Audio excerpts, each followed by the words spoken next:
Over the last couple years, I can't think of a driver who has more or less become a punching bag for NASCAR fans than Alex Bowman. It just seems like no matter what he does, fans will always pile on or say he doesn't deserve his ride. He's not an elite guy, he's not like Kyle Larson or Chase Elliott on his team, and he's not a long-prepared talent similar to William Byron. He just does not fit what the modern mold of Hendrick is to many fans.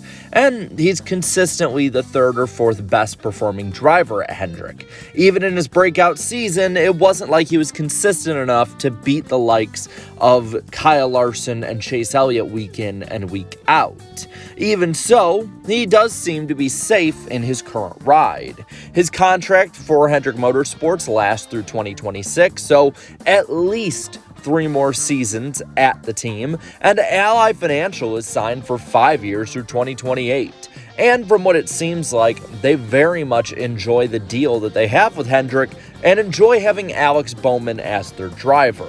So, no matter what happens, it looks like Alex Bowman is here to stay long term. But to me, he is probably the biggest mystery of the 2024 season. Many think that Bowman should be written off, that he's a driver that has now passed his prime due to injury or just overall was never as good as the equipment allowed him to be, while others think that he is just scratching the surface. He's a young driver who may be able to get better yet, and he should be given this time that he's been allotted to, well, show it.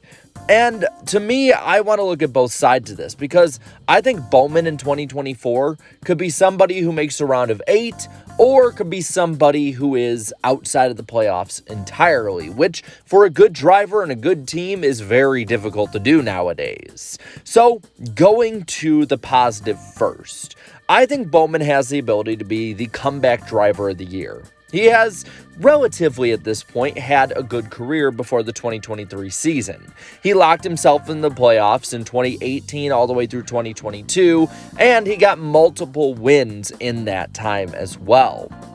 Early in 2023, 6 races in that is, he was leading the points and solid through to his injury. 3 top 5s, 6 top 10s, all in 10 starts. Extrapolate that over a full season, and Bowman is looking to have his first season with 20 or more top 10 finishes and possible double-digit top 5s. After his injury, though, in the final 23 races that he competed in, well, he only got 1 top 5 and 4 top 10s, and it's pretty clear he was just not the same driver. Whether it was seeing his body language at the track or just how off the 48 team seemed after he came back, it was pretty easy to tell that Bowman was not going to be that guy for the rest of the year.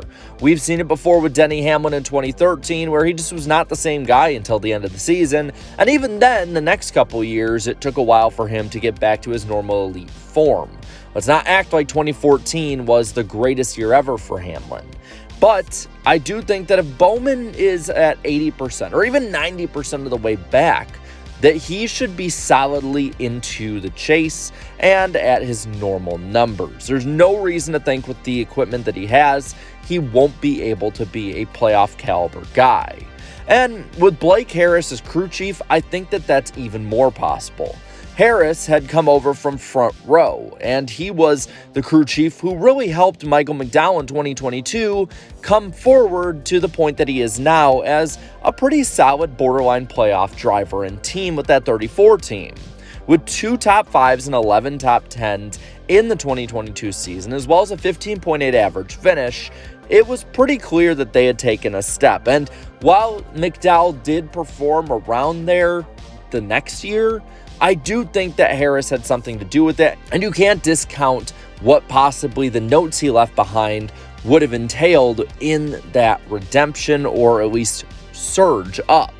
And I think that a full and healthy season for Bowman could see these two continue what they did in the first 6 races. While a small sample size, it seemed like they definitely had a lot of speed in their cars every week, and it seemed like they had a lot of chemistry together. And that's something that cannot be replicated.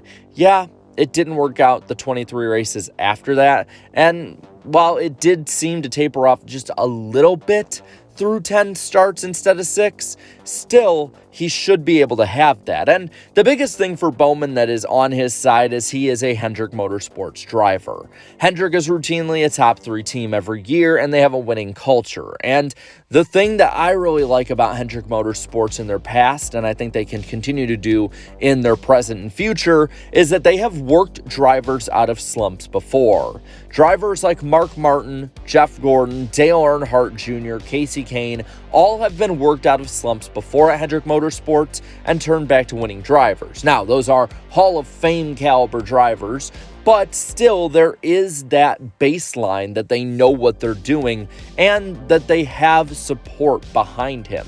And that can only help the confidence of Alex Bowman heading into a 2024 season, which many see as a make or break.